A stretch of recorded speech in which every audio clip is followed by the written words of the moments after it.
দুনিয়ার মানুষগুলো সেই দিন আমার আল্লাহকে বলবে, আল্লাহ আজকে কেন আমাদেরকে কিয়ামতের ময়দানে অন্ধ করে উঠাইলা? আমরা তো দুনিয়ার জমিনে চক্ষুষ্মান ছিলাম, আমাদের তো দৃষ্টি শক্তি ছিল, কেন আজকে আমাদেরকে অন্ধ করে উঠাইলা?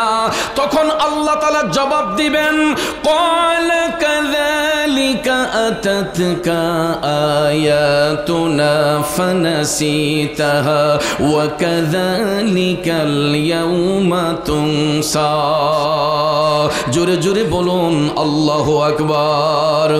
আল্লাহ তাআলা বলবে, বান্দা এই জন্য তোমার কাছ থেকে আমি মুখটাকে আড়াল করে নিয়েছে, এই জন্য তোমাকে আমি অন্ধ করে উঠাইলাম, কারণ আমি আল্লাহর সত্য বিধান তোমার নিকট পাঠানো হয়েছিল, তোমার দৃষ্টি থাকা সত্ত্বেও তুমি সেটাকে গ্রহণ করো নাই, যেই কারণে আজকে আমি আল্লাহ কিয়ামতের ময়দানে তোমাকে অন্ধ করে দিলাম। তাইলে বলুন, দৃষ্টি থাকা সত্ত্বে আল্লাহর হুকুম মানা দরকার আছে না নাই? আমার উজানচরের যুবক বন্ধুরা, ও আমার বাবাজিরা, আজকে যখন আমি নূরে মদিনা সুন্নিয়া হাফিজিয়া মাদ্রাসার মাহফিলে আসলাম, ঘরে বৈশা একটা সংবাদ আমি শুই না, আমার মনটা আনন্দে ভরে গেল। 7 বছরের একটা ছেলে মাত্র 7 মাসে কোরআনের হাফিজ হয়ে গেছে। আল্লাহু আকবার বলবেন না? 7 মাসে কোরআনের হাফেজ, এটা অবাক্যর বিষয়। কথা কোন ঠিক না বিঠিক? আমরা যেমন মায়ের গর্ভ থেকে জন্ম নিয়েছি, এই ছেলেটাও কোনো একটা মায়ের গর্ভ হইতে ভূমিষ্ঠ হয়েছে। আজকে ওই মায়ের পেটটা ধন্য। কথা বলেন ঠিক কিনা? একটুখানি কথা নয়, আমি আপনি সারা জীবনও কোরআনে পাকের একটা আয়াত মুখস্থ করতে পারি না, আমি আপনি সারা জীবনেও একটা সূরা ভালো করে অর্থ সহকারে পড়তে পারি না, কিন্তু একটুখানি বাচ্চা চিন্তা করে দেখেন, মাত্র 7 বছর বয়সে এবং 7 মাসে ওই বাচ্চাটা 30 পারা কোরআনকে ঠোঁটস্থ কণ্ঠস্থ মুখস্থ করে সিনায় ধারণ করেছে। কথা বলেন ঠিক কিনা? এই জন্য শায়ের বলেন, যা লিখেছ পাক কোরআনে মানে যেন আমার মনে, মানে যেন আমার মনে। আল্লাহ ও আমার আল্লাহ, যা লিখেছ পাক কোরআনে মানে যেন আমার মনে, মানে যেন সবার মনে। দয়াল নবীর গুণগানে হয়ে যাই মাশগুল, আল্লাহ করো হে কবুল, আল্লাহ করো হে কবুল। যার নাম রেখেছ নিজে মুহাম্মদ রাসূল, সেই নামের উসিলায় দোয়া করো রে কবুল, আল্লাহ করো হে কবুল। খারাপ লাগতেছে আমার বাবাজিরা, লক্ষ্য করে দেখবেন পৃথিবীর মধ্যে আল্লাহ রাব্বুল আলামিন অসংখ্য কিতাব অবতীর্ণ করেছেন। আসমানি কিতাব অবতীর্ণ করার পরে আমার আল্লাহ ইঞ্জিল নিয়ে বিশ্ববাসীর সঙ্গে চ্যালেঞ্জ করেন নাই, বাইবেল নিয়ে আমার আল্লাহ বিশ্ববাসীর সঙ্গে চ্যালেঞ্জ করেন নাই, অন্য কোনো কিতাব নিয়ে আল্লাহ তাআলা বিশ্ববাসীর সঙ্গে চ্যালেঞ্জ করেন নাই। একটা মাত্র কিতাব নিয়ে আমার আল্লাহ বিশ্ববাসীর সঙ্গে চ্যালেঞ্জ করেছেন, এটা হচ্ছে মহাগ্রন্থ আল কোরআন। আর এই কোরআনের শুরুতে আমার আল্লাহ বলে দিয়েছেন, যালিকাল কিতাবু লা রাইবা ফীহি। এই কোরআন এমন একটা কিতাব যার মধ্যে বিন্দু মাত্র সন্দেহের কোনো অবকাশ নাই। কথা কোন আছে? অথচ দেখেন পৃথিবীর মধ্যে অনেক রাইটারের বই আছে, অনেক কবি সাহিত্যিক বই রচনা করেন। বইয়ের শুরুতে আপনারা ইন্ট্রোডাকশন অর্থাৎ ভূমিকার মধ্যে লক্ষ্য করে দেখবেন প্রত্যেক রাইটার পাঠক মহলের কাছে সরি স্বীকার করে নেন, ভুল ত্রুটি স্বাভাবিক, ঠিক না বেঠিক? আপনি নিজেও যদি একটা কিতাব লেখেন, আমি নিজেও যদি একটা কিতাব লিখি, এটার ভূমিকার শুরুতে আমরা আগে পাঠক মহলের কাছে সরি স্বীকার করে নেই যে লেখার মধ্যে ভুল ত্রুটি স্বাভাবিক, ঠিক কিনা বলেন? কিন্তু পৃথিবীর মধ্যে একটাই কিতাব আছে যেই কিতাবের শুরুতে কোনো সরি নাই, শেষেও কোনো সরি নাই। আল্লাহ বলেন যালিকাল কিতাবু লা রাইবা ফীহি, এটা এমন একটা কিতাব যার মধ্যে বিন্দু মাত্র সন্দেহের কোনো অবকাশ নাই। এ যুবক বন্ধুরা, ওই কিতাব দাজ্জালের জন্য পথ প্রদর্শক নয়, বেঈমানের জন্য পথ প্রদর্শক নয়, মুনাফিকের জন্য পথ প্রদর্শক নয়।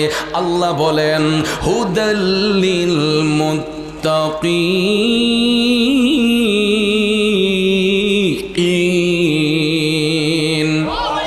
এই কোরআন হবে মুত্তাকিদের জন্য দিক নির্দেশক, পথ প্রদর্শক হবে মুত্তাকিদের জন্য, পরহেজগারের জন্য। কথা বলেন ঠিক কিনা? এই কারণে এই কিতাব আমার আল্লাহ এমন একজন নবীর উপর অবতীর্ণ করেছেন যিনি সমস্ত নবীগণের সরদার, যিনি কুল কায়নাতের রহমত, তিনি আল্লাহর হাবিব রহমাতাল লিল আলামিন। কথা বলেন ঠিক না বিঠিক?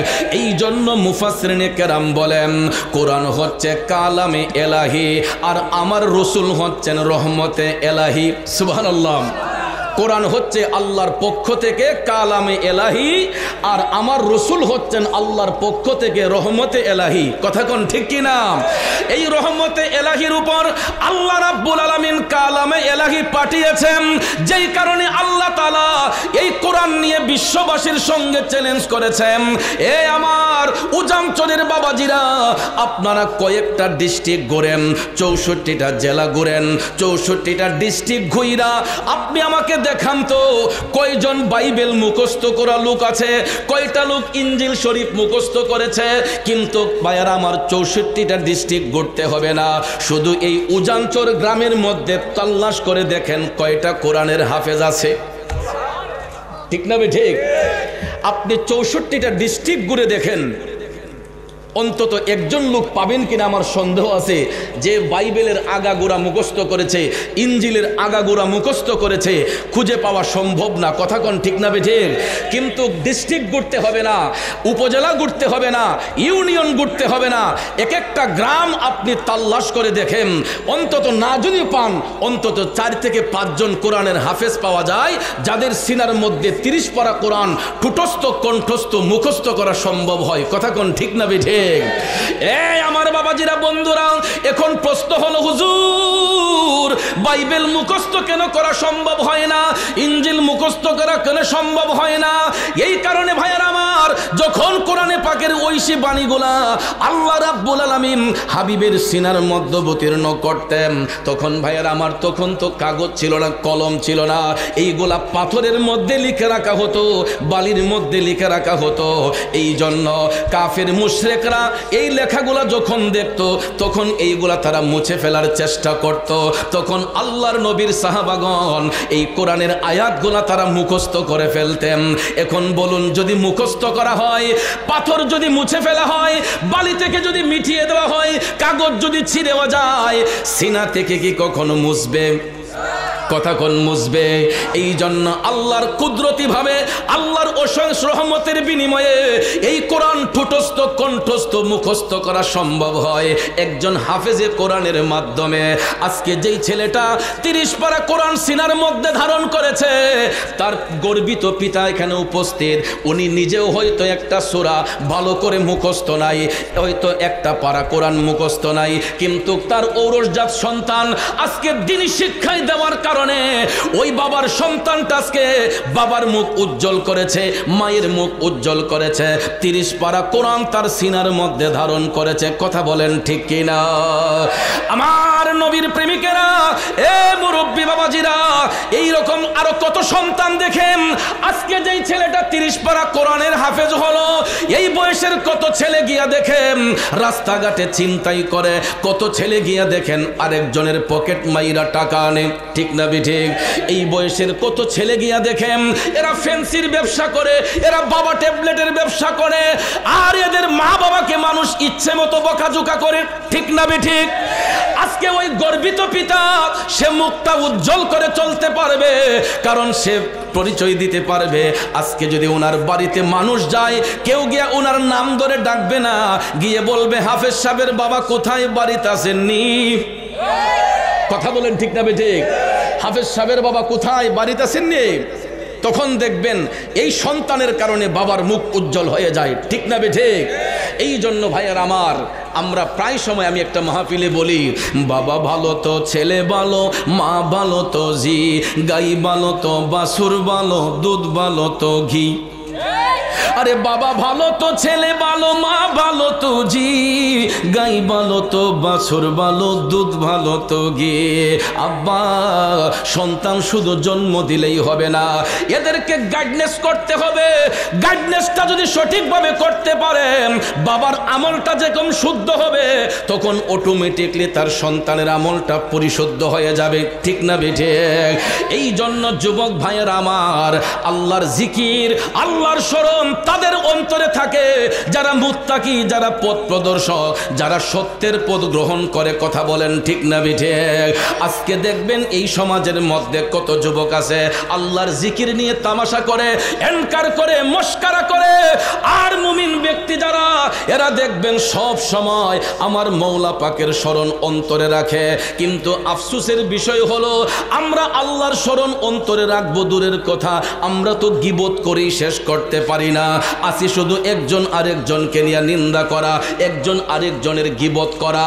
এই সমস্ত কাজ ভালো না, ভালো না। হাদিস শরীফে রাসূল বলেছেন, আল গীবাতু আশাদ্দু মিনাজ জিনা, গীবত করা হয়েছে জিনার চেয়ে নিকৃষ্ট কাজ। এই জন্য ভাইয়ার আমার, গীবত থেকে যদি বাঁচতে হয়, বেশি বেশি আল্লাহর কোরআনকে ফলো করতে হবে। কারণ পৃথিবীর সব দেশের মধ্যে সংবিধান রচনা হয়, একটা কথা মনে রাখবেন, পৃথিবীর সর্ব উত্তম সংবিধান হচ্ছে মহাগ্রন্থ আল কোরআন। কথা কোন ঠিক কিনা? পৃথিবীর সবচেয়ে বড় সংবিধান হচ্ছে মহাগ্রন্থ আল কোরআন। এই কোরআনকে যারা ফলো করবে, যারা রিসার্চ করবে, গবেষণা করবে, এরাই পরকালে সফল হবে, ইহকালে সফল হবে। তাহলে বলুন, এই কোরআনকে আঁকড়িয়ে ধরা দরকার আছে না নাই? কথা বলেন, আছে না নাই? দুঃখ লাগে, কষ্ট লাগে। এমন একটা জামানায় আমরা আসলাম, এমন একটা ফিতনার জামানার মধ্যে পড়লাম, কোরআন পড়ব দূরের কথা, মাস কি মাস চলে যায়, কোরআন শরীফ খুলে দেখার সময় আমাদের আপনার হাতে হয় না। এ নবীর প্রেমিকেরা, লক্ষ্য করে দেখবেন, যারা এখন মোটামুটি বয়স হয়েছে 50, 60, 70 বছর যাদের হয়েছে, আপনারা লক্ষ্য করে দেখবেন, আজ থেকে 30-35 বছর আগেও আমরা দেখেছি আমাদের বাপ চাচারা সকালবেলা ঘুম থেকে উঠা, তারা উঠানের মধ্যে চাটি বিছাইয়া ফজরের নামাজ পইরা আইসা কোরআন শরীফটা খইলা, কোরআন শরীফ পইরা তারা কাজের মধ্যে গেছে। আমাদের মা চাচিরা সকালবেলা ঘুম থেকে উঠে ফজরের নামাজ পড়ে তারা কোরআন তেলাওয়াত করে ঘর বাড়ি ঝাড়ু দিয়ে বিসমিল্লাহ বলে চুলার মধ্যে আগুন দিয়েছেন। নাকি মিথ্যা বললাম? আর এমন একটা আধুনিক জামানায় আমরা এসেছি, আমাদের সকালবেলা ব্যাটারি না খেলে চোখের ঘুমই যায় না। আর এখন তো আর লাকড়ির চুলা নেই, প্রত্যেকের গ্রামে গঞ্জেও এখন এলপি গ্যাস। কথা বলেন? তো যুগ যদি সামনের দিকে অগ্রসর হয়, আমাদের আমল, আমাদের ইমান, আমাদের তাকওয়া তো সামনের দিকে অ্যাডভান্স হওয়া দরকার ছিল, ঠিক না বেঠিক? কিন্তু দেখা যায় আমরা এর বিপরীত, যুগ আধুনিকতার দিকে যাচ্ছে, আমাদের ইমানের জোর কমে যাচ্ছে, আমলের জোর কমে যাচ্ছে। কথা কোন ঠিক না বেঠিক? এই জন্য ভাইয়ের আমার, আজ থেকে 1500 বছর আগে মদিনার কামলেওয়ালা নবী, মায়ার নবী, দয়ার নবী, সহিহ মুসলিম শরীফের এক বর্ণনা এসেছে, আল্লাহর হাবিব সাল্লাল্লাহু আলাইহি ওয়াসাল্লাম বলেছেন, কিয়ামত সংগঠিত হওয়ার আগে পৃথিবীর 3টা জায়গায় ভূমিধসে মানুষ তলিয়ে যাবে। একটা হলো পৃথিবীর পূর্বাঞ্চলে, আরেকটা হলো পৃথিবীর পশ্চিমাঞ্চলে, আরেকটা হলো আরব ভূপৃষ্ঠে। কয়টা জায়গায়? রসুল বলেছেন, ভবিষ্যৎবাণী করেছেন, কিয়ামতের পূর্বে হাসরের ময়দান কায়েম হওয়ার আগে রসুল বলেছেন পৃথিবীর 3টা জায়গায় ভূমিধসে মানুষ তলিয়ে যাবে। একটা পৃথিবীর পূর্বাঞ্চলে, আরেকটা পশ্চিমাঞ্চল, আরেকটা হচ্ছে আরব ভূপৃষ্ঠে মানুষ। এই ভূপৃষ্ঠে মানুষ ভূমিকম্পের মাধ্যমে তলিয়ে যাবে। শুধু তাই নয়, সহিহ মুসলিম শরীফে আল্লাহর হাবিব ১৫০০ বছর আগে ভবিষ্যৎবাণী করেছেন যে এমন একটা জামান আসবে, মানুষ শিক্ষা অর্জন করবে কিন্তু তাদের আচরণ হবে মূর্খদের মতো। কি হবে? মূর্খদের মতো আচরণ হবে। এরা অবাধ পাণ্ডিত্য অর্জন করবে কিন্তু তাদের আচরণ হবে মূর্খদের মতো। এবং শুধু তাই নয়, রসুল বলেছেন এমন একটা জামানা আসবে যেই জামানায় আলেমদের সিনা থেকে এলেমকে বিদূরিত করা হবে। কারণ ওই আলেমরা এলেম অর্জন করবে ইসলাম রক্ষার স্বার্থে নয়, এরা ব্যক্তি ফায়দা হাসিলের জন্য এরা ইসলাম গ্রহণ করবে কিন্তু সমাজের উপকারে নয়, হেদায়েতের জন্য নয়, নিজের স্বার্থের জন্য এলেমকে সিনার মধ্যে ধারণ করবে। এই কারণে রসুল বলেছেন তাদের সিনা থেকে এলেমকে উঠিয়ে নেওয়া হবে। আমার নবীর কথা সত্য না মিথ্যা? আরো জোরে বলেন, সত্য না মিথ্যা? এই ফিতনার জামানার মধ্যে আমরা এখন পড়ে গেলাম। আমার বাবাজিরা, শুধু তাই নয়, মদিনার কামলিওয়ালা নবী বলেছেন এই ফিতনার জামানায় মানুষের মধ্যে অজ্ঞতা বৃদ্ধি পাবে এবং অবৈধ সঙ্গম বৃদ্ধি পাবে। যেমন রাস্তাঘাটে এরকমভাবে মেলামেশা করে আমার রসুল বলেছেন পৃথিবীতে এমন একটা মুহূর্ত আসবে মানুষের আচরণগুলা পশুর মতো হয়ে যাবে, গরু ছাগলের মতো হয়ে যাবে, এদের চক্ষু লজ্জা থাকবে না, এরা ওপেন সঙ্গমে লিপ্ত হবে। এই দৃশ্য এখন আমার আপনার চোখে পড়ে কি পড়ে না? আমাদের আচরণ পশুদের নিয়ে হয়ে গেছে। কারণ ভাইয়ার আমার, অনেকে কয় আমি তো আমার স্ত্রীর নিয়ে ঘুরি। সমস্যা কি? সমস্যা আসলে কিছু নয়, সমস্যা ওই জায়গায় আপনি যদি আপনার স্ত্রীকে পর্দা সহকারে নিতেন, আপনার স্ত্রীকে যদি প্যাকেট করে নিতেন, পরপুরুষের নজরে না পড়তো, তাহলে কোনো দুঃখ ছিল না। আপনার স্ত্রীকে নিয়ে আপনি ভ্রমণ করেন, সমস্যা নেই। সমস্যাটা ওই জায়গায় যদি আপনার বৈধ স্ত্রী হয়, আপনি যখন তাকে মার্কেটে নিয়ে যান, পার্কে নিয়ে যান, বিভিন্ন পিকনিক স্পটে নিয়ে যান, তখন দেখা যায় আপনার স্ত্রীর গায়ের পোশাক দেখলে আরেকজন পুরুষের বাজে নজর তার উপর পড়ে যায়। ঠিক না বেঠিক? বন্ধুরা আমার, তার চাইতে আরো নিকৃষ্ট কাজ দেখবেন বিভিন্ন পর্যটন এরিয়ার মধ্যে গেলে মুসলমানদের সন্তানগুলার খাসিয়ত দেখলে একবার চোখে পড়লে দ্বিতীয়বার লজ্জাবোধ হয়। এই গত রবিউল আউয়ালে আমি আমার একটা গজল রেকর্ড করার জন্য চট্টগ্রাম পতেঙ্গা সি বিচে গিয়েছিলাম। তো সি বিচে পিকনিক এই পর্যটন স্পট থেকে আমি একটু দূরে গেলাম, যেখানে মানুষের ভিড় হবে, একটু সাইডে গিয়ে গজলটা রেকর্ড করি। আল্লাহর কসম ভাইয়ের আমার, না দেখে কিছু বলি না, আমার চোখে পড়লো। হঠাৎ করে আমি দেখি যে পাথরের চিপার মধ্যে ছেলে মেয়েরা বসে অবৈধ মেলামেশা করতেছে খোলা আকাশের নিচে, কোনো পর্দার ব্যবস্থা নাই। নাউজুবিল্লাহ কি বাড়িতে গিয়ে বলবেন? আরো জোরে বলবেন না নাউজুবিল্লাহ? তখন আমার বিবেক প্রশ্ন জাগলো যে এটাও তো কোনো বাবার সন্তান হবে, এটাও তো কোনো মায়ের সন্তান হবে। ঠিক না বেঠিক? এরা কেমন বাবার সন্তান, এরা কেমন মায়ের সন্তান? শরীয়তের কোনো ঢাকনা নেই। যদি তাদের বৈধ সম্পর্ক থাকে তাইলে খোলা আকাশের নিচে কেন অবৈধ সঙ্গম করবে, মেলামেশা করবে? এটা তো ইসলাম স্বীকৃতি দেয় না। এই দৃশ্যটা দেখার পরে সাথে সাথে আমার দয়াল নবীর হাদিস শরীফের কথা মনে পড়ে গেল যে আমার মদিনার কামলিওয়ালা নবী আজ থেকে ১৫০০ বছর আগেই ভবিষ্যৎবাণী করেছিলেন যে এই এমন একটা জামানা আসবে মানুষের চলাচরিত্র পশুদের নিয়ে হয়ে যাবে। যেই রকমভাবে রাস্তাঘাটে গরু ছাগল মেলামেশা করে, মানুষগুলার মেলামেশাটা এমন অবৈধ মেলামেশা হবে, এরা শরীয়তের কোনো ঢাকনা থাকবে না, পর্দা থাকবে না, খোলা আকাশের নিচে এরা অবৈধ সঙ্গমে লিপ্ত হবে। তাইলে এই ফিতনার জামানা এখন আছে না নাই? জোরে বলেন আছে না নাই? নবীর প্রেমিকেরা, এই জন্য পায়ে হাত ধরে বলবো মুসলমানের সন্তানেরা, এখনো সময় আছে।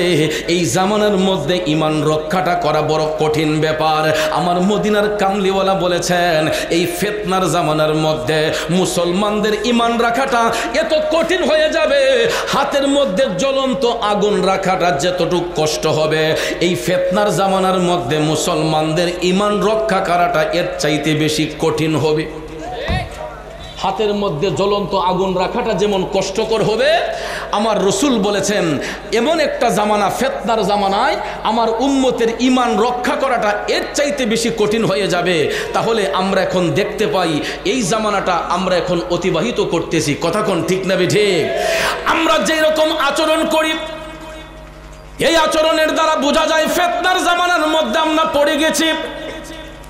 এ উজানচরের বাবাজিরা, শুধু তাই নয়, আমার মদিনার কামলিওয়ালা নবী বলেছেন এই ফিতনার জামানার মধ্যে এমন কিছু যুবক বন্ধুদের আড্ডার মধ্যে পড়বে, এরা বড়দেরকে সম্মান করবে না, ছোটরা বড়দেরকে স্নেহ করবে না, ছোটরা বড়দেরকে সম্মান করবে না, বড়রা ছোটদেরকে স্নেহ করবে না।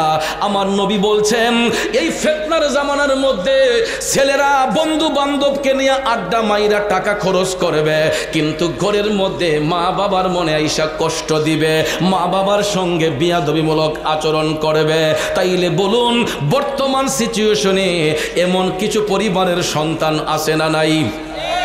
আরে মা বাবাকে দুঃখ দিলে নামাজ রোজা যাইবি ফলে, ঠিক কিনা কোন?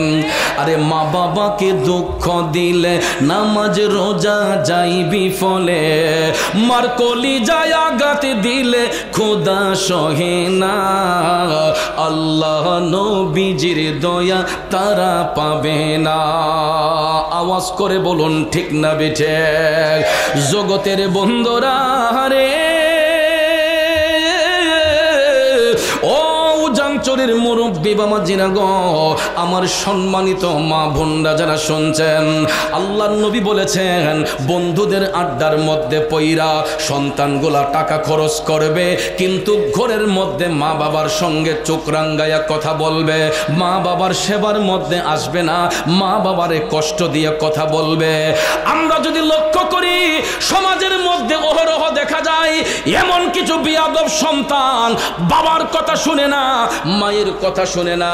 আবার কোনো ক্ষেত্রে দেখা যায় সন্তান যদি রোজগারি হয়, স্ত্রীর ফাঁদে পইরা মা বাবার মনের মধ্যে কষ্ট দেয়, ঠিক না ঠিক? আল্লাহর নবী বলেছেন পৃথিবীর কোনো মা বাবা সন্তানকে অন্তর থেকে অভিশাপ দেয় না, কিন্তু মা বাবার মনের মধ্যে যেই কষ্টটা অনুভব হয়, এই কষ্টটা যখন আমার আল্লাহর আরশের মধ্যে চলে যায়, দয়াল নবী বলেছেন আল্লাহর আরশটা তখন থর থর কইরা কাইপা উঠে। এই জন্য কবি বলেছেন তোমরা কোনো দিন মা বাবার মনেতে কষ্ট দিও না, তোমরা কোনো দিন মা বাবার দিলেতে আঘাত দিও। আরে পৃথিবীতে মায়ের মতো আপন কেউ হবে না, পৃথিবীতে বাবার মতো আপন কেউ হবে না, তোমরা কোনো দিন মা বাবার মনেতে কষ্ট দিও না, তোমরা কোনো দিন মা বাবার মনেতে কষ্ট দিও না, ঠিক কিনা বলেন বন্ধু?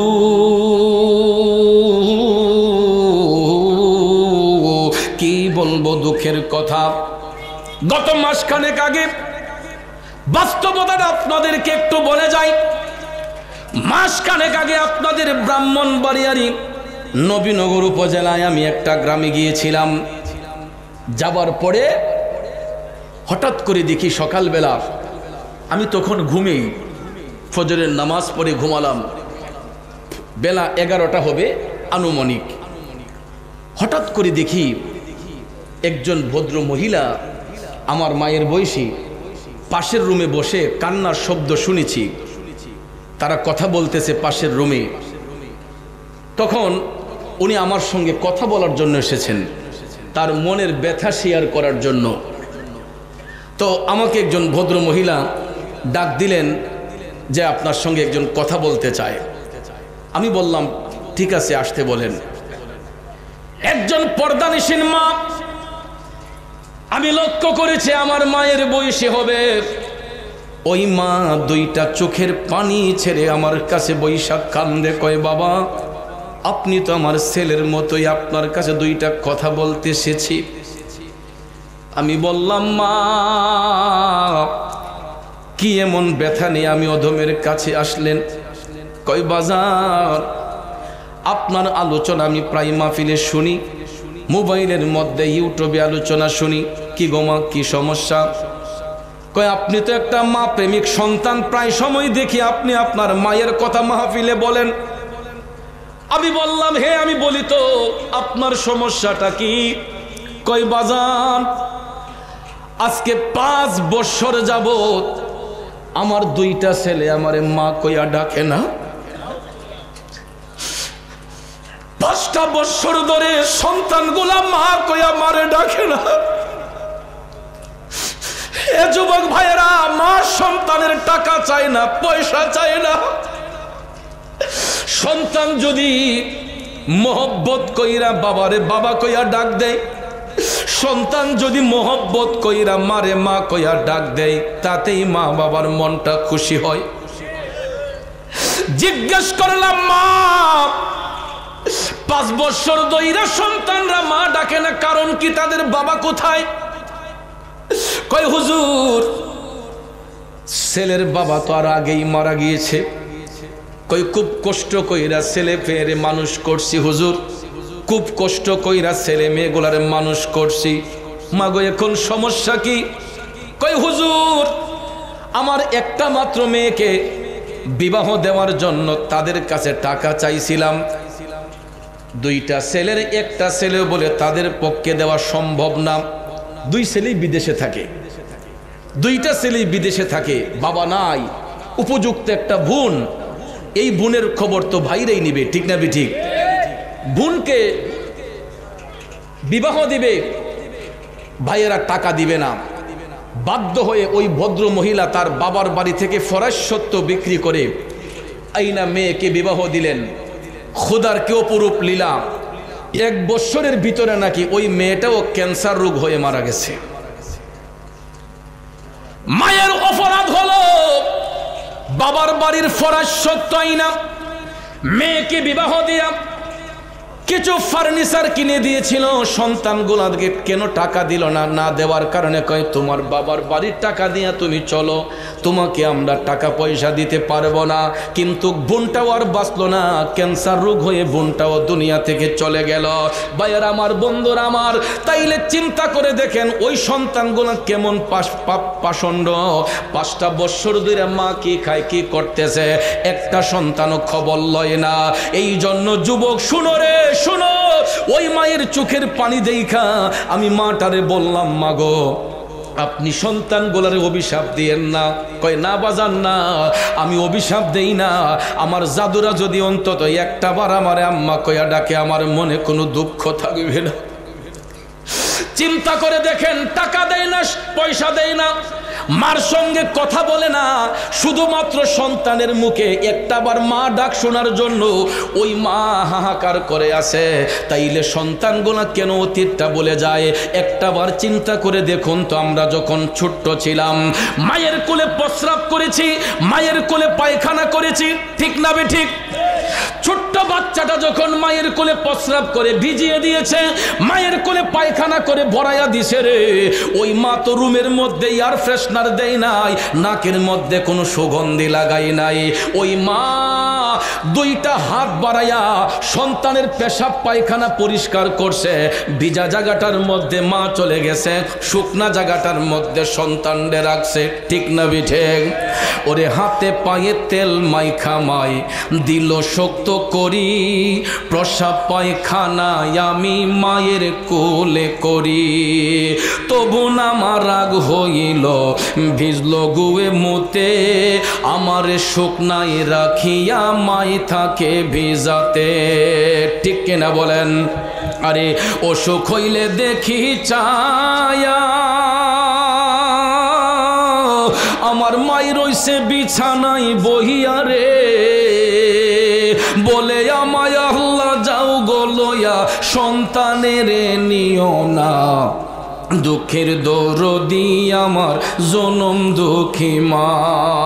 খারাপ লাগতেছে ভাইয়েরা, একটু দুরূদ শরীফ পড়ুন। আল্লাহুম্মা সাল্লি আলা মাশাআল্লাহ মাদাল্লাহ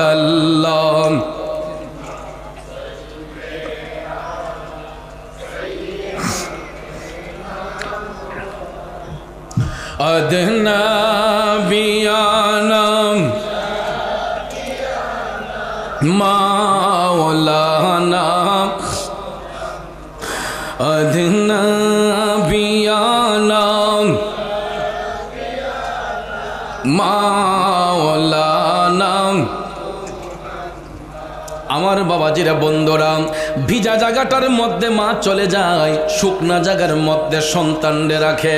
সন্তান যদি অসুস্থ হয় মায়ের জীবনটা বাজি রাইখা সন্তানের ভবিষ্যৎ কামনা করে, ঠিক কিনা বলুন? ওই সন্তানটা 5 বছর ধরে মার সঙ্গে কথা বলে না, কিন্তু দেখেন মায়ের সেবা কইরা কেমনে আল্লাহর ওলি হয়ে গেলেন বাইজিদ বুস্তামি রহমাতুল্লাহ আলাইহি। আমি ওনার জীবনী পড়ে দেখলাম বাইজিদ বুস্তামি এত বড় পাণ্ডিত্যের অধিকারী ছিলেন না, এত বড় কোনো আলেম মুফতি মুহাদ্দিস ছিলেন না, কিন্তু ভাইয়ের আমার বাইজিদ বুস্তামি রহমাতুল্লাহ আলাইহি তিনি সব সময় মায়ের সেবার মধ্যে মশগুল থাকতেন। আপনারা বলুন মায়ের সেবা করলে সম্মান বাড়ে না কমে? বাড়ে না কমে? আমি তো নিজেও আমার মার কাপড় অনেক সময় ধুইয়া দিই। বাসায় থাকলে আমি প্রায় সময় আমার মার পায়ের মধ্যে তেল মাইজা দিই। সমস্যা আছে? গুনাহ হবে? বন্ধুরে, যখন আমি আপনি ছোট্ট ছিলাম, শিশু ছিলাম, আমার মা আমাদেরকে গোসল করে তেল সাবান দিয়া শরীরটাকে ফুরফুরা জর্জরা করেছে। সন্তানের জামা কাপড়গুলা ধুইয়া ময়লা কাপড়গুলা ধুয়ে দিছে, পরিষ্কার কাপড়গুলা আমাদের গায়ে জড়াইছে। এখন আমাদের পিছনে খাটনি দিতে দিতে মা তো বার্ধক্য চলে আসছে, এখন তো মা বাবাদেরকে আমাদের সন্তান বানাইয়া নিতে হবে, ঠিক না বিঠিক? আমার নবী এটাই বলেছেন যে মা বাবা যখন বার্ধক্যের বয়সে আসে তাদেরকে তোমরা নিজের সন্তান বানিয়ে ফেলো। তারা যেমন ছোট্টবেলা তোমাদেরকে নিজের সন্তান বানিয়ে লালন পালন করেছে, তোমরা যখন মা বাবা বৃদ্ধ হয় তাদেরকে নিজের সন্তান মনে করো, সন্তান বানাইয়া মার সেবা করো। আমি যেটা বলেছিলাম, প্রায় সময় আমি আমার মার পায়ে তেল দিয়া দেই। অনেক সময় বাথরুমে গোসল করতে গিয়েছি, আমার মার কাপড় পাইলে আমি নিজে ধুইয়া মার দিয়া দিছি। আম্মা কই ফুত মহিলাই তো করতো আসলে। আমি কই না মা, আপনার সেবা আমি করব, তাতে সমস্যা কি? সমস্যা আছে? এটা চাপার জোরে বলছি না, মন থেকে বলছি। কথাগুলা রেকর্ড হচ্ছে। কোনো সময় হয়তো আমার মা ঘরে বসে আমার কথাগুলা শুনবে। যদি মিথ্যা বলি মার আদালতে আমাকে জবাবদিহি করতে হবে। মিথ্যা নয় বাজার, মায়ের সেবা করা এটা কোনো অন্যায়ের কাজ নয়, অপরাধের কাজ নয়। বাইজিদ বুস্তামির জীবনী পড়ে দেখলাম ওনার মা একজন আবেদা মহিলা ছিলেন, পরহেজগার মহিলা ছিলেন। আল্লাহওয়ালা ব্যক্তিরা দেখবেন এক ওয়াক্ত নামাজ যদি কাজা হয় তাদের মধ্যে একটা পেরেশানি বিরাজ করে। নামাজি ব্যক্তিরা যদি অসুস্থ হয় তারা দেখবেন চোখের পানি সাইরা কান্দে, আমার নামাজটা কাজা হইতেছে, আমার ফজরের নামাজটা কাজা হইছে, জোহরটা কাজা হইছে, আসরটা কাজা হইছে, মাগরিবটা কাজা হইছে। ভাইয়ার আমার, নামাজটাকে মুমিন ব্যক্তিরা এমনভাবে নেশা হিসেবে গ্রহণ করেছে তারা যেন একটা মুহূর্ত নামাজ ছাড়তে চায় না। কথা কোন ঠিক না ঠিক? বাইজিদ বুস্তামির মা একজন আবেদা মহিলা ছিলেন, পরহেজগার মহিলা ছিলেন। তিনি একটা ওয়াক্ত নামাজ কাজা করতেন না। হঠাৎ একদিন দেখা যায় মায়ের একটু শারীরিক সমস্যা হয়েছে। শারীরিক সমস্যার কারণে এ বন্ধু বাইজিদ বুস্তামির মা অসুস্থ হইয়া বিছানার মধ্যে শয্যাশায়ী। হঠাৎ করে দেখা যায় মায়ের শরীরের মধ্যে প্রচন্ড জ্বর এসেছে। মা সন্তানকে ডাক দিয়া বললেন, বাইজিদ একটা গ্লাস পানি দাও। কি দাও? একটা গ্লাস পানি দাও। আপনারা বসেন, সবাই শান্ত হয়ে বসেন, নীরবে বসেন, কোনো হইচই নয়। এগুলা ছেলেরা একটু খেলাধুলা করতেছে। একটু দুরূদ শরীফ পড়েন। আল্লাহুম্মা সাল্লি আলা সাইয়্যিদিনা ভালো কাজে কিছু শয়তানের ওয়াসওয়াস থাকে, এটা মেটার নয়, ভালো কাজে থাকেন। আল্লাহুম্মা সাল্লি আলা সাইয়্যিদিনা মুহাম্মাদিন নাবিয়ানা মাওলানা মুহাম্মাদিন নাবিয়ানা মাওলানা। কবির মনোযোগ, খারাপ লাগতেছে, কষ্ট হইতেছে। আসলে আজকে আলোচনা নিয়ে আসছিলাম অন্য একটা টপিকের উপরে। আসার পরে কমিটির ভাইয়েরা বলতেছে, হুজুর আপনার কণ্ঠে মাতা পিতার আলোচনা শুনতে চাই, মা বাবার সম্পর্কে কিছু কথা বলবেন, এই জন্য প্রসঙ্গটা ঘুরিয়ে নিলাম। আপনাদের কি মনে কোনো কষ্ট আছে?